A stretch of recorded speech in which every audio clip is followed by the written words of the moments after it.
Ronel is 12 and works full-time in the sugarcane plantations of the Philippines. Layan ngara alas 6, alas 7. Ang kami alas 11. Across the world, 218 million children as young as 5 and 6 are engaged in child labor.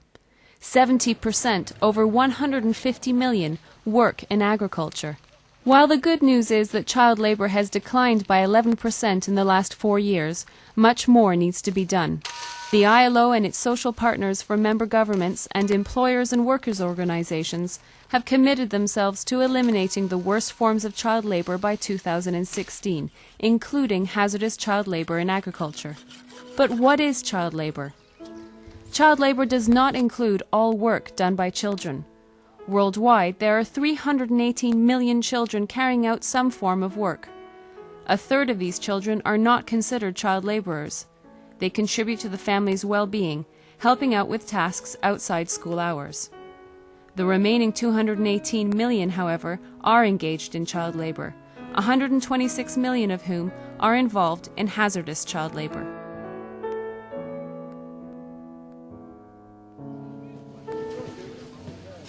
At the ILO, child labor represents work which by its nature or way it is carried out harms, abuses, and exploits a child or deprives a child of an education. Hazardous child labor is work in dangerous or unhealthy conditions that could result in children being killed, injured, or made ill because of poor safety and health standards. In agriculture, child laborers are particularly at risk. Agriculture is one of the 3 most dangerous and underregulated economic sectors worldwide for all workers. And children are at greater risk than adults when working in the same situation because their minds and bodies are growing and developing, and they also lack work experience.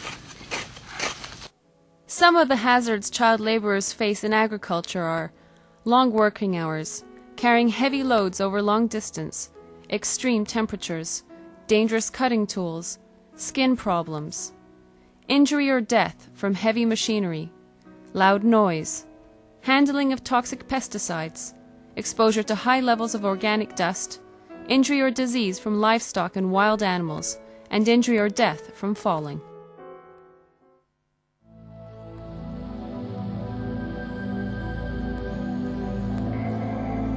The ILO's international program on the elimination of child labor was launched in 1992. One of the first countries it focused on was Brazil. ILO's work here proves that eliminating child labor in agriculture can be done. Hundreds of Brazilian children in Heterolândia in the state of Bahia used to work in sisal production. They no longer do. There was no shortage of unemployed adults to do the job, but these children were cheaper, even though the conditions they worked in, dusty and hot, broke almost every rule in the book. Children breathe more deeply and frequently than adults. Regular exposure to organic dust put these child laborers at greater risk of developing allergic respiratory diseases, such as asthma.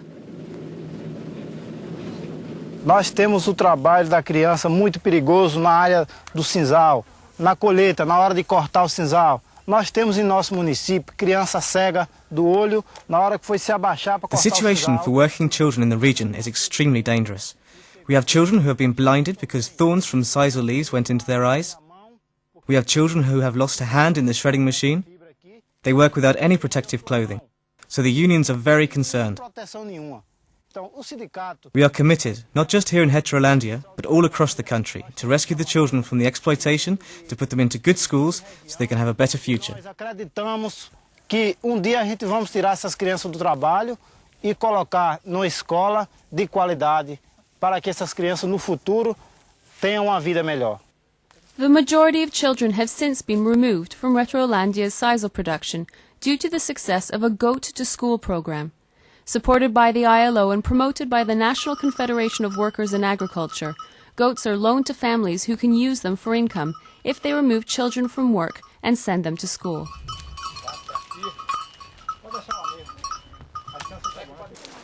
In the coffee and tea plantations of Kenya, Tanzania, and Uganda, the ILO has been working with trade unions, employers' organizations, and government to end child labor. The unions have been very active and they've tried to sensitize employers that it is wrong to employ children. You deny them a lot of opportunities. and I think it has made an impact. In Tanzania, the government has scrapped school fees, and primary school is now mandatory. Part of the national strategy to end child labour has also been to establish community child labour committees. This process has enabled the government to withdraw more than 15,000 children out of nearly 60,000 who were in the worst forms of child labour in 11 pilot districts. Much work remains to be done. Many children still labour in the plantations of East Africa. They face long, hot hours and are exposed to toxic chemicals and the pesticides sprayed on leaves. Children are at greater risk of harm from repeated exposure to pesticides than adults. They have a higher capacity to absorb toxic substances, whether through breathing or through the skin.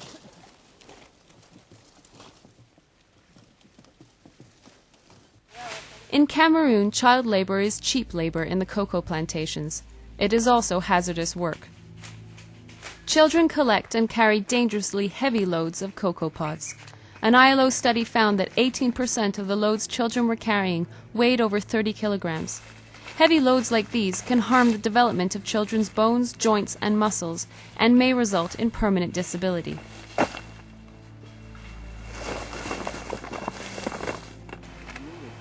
The children themselves prepare the pesticide mixtures and spray them onto the cocoa plants, pesticides which can cause permanent nerve damage.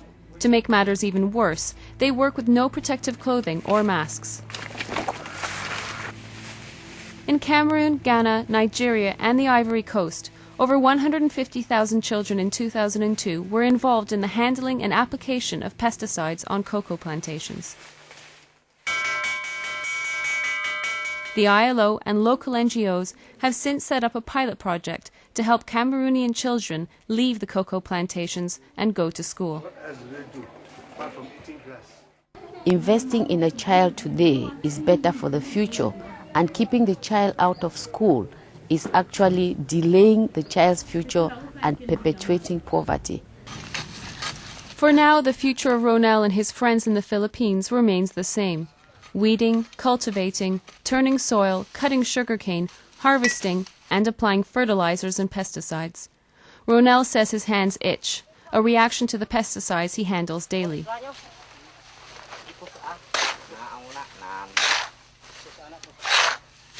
In the Philippines, children in the sugar plantations have been reported to work 10 hours a day, with only Sunday afternoons off. They earn less than $1 a day.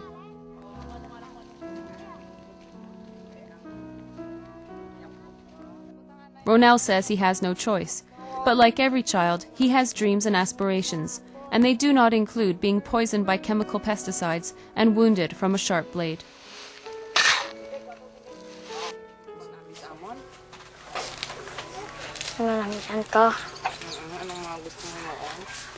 May sudah tadi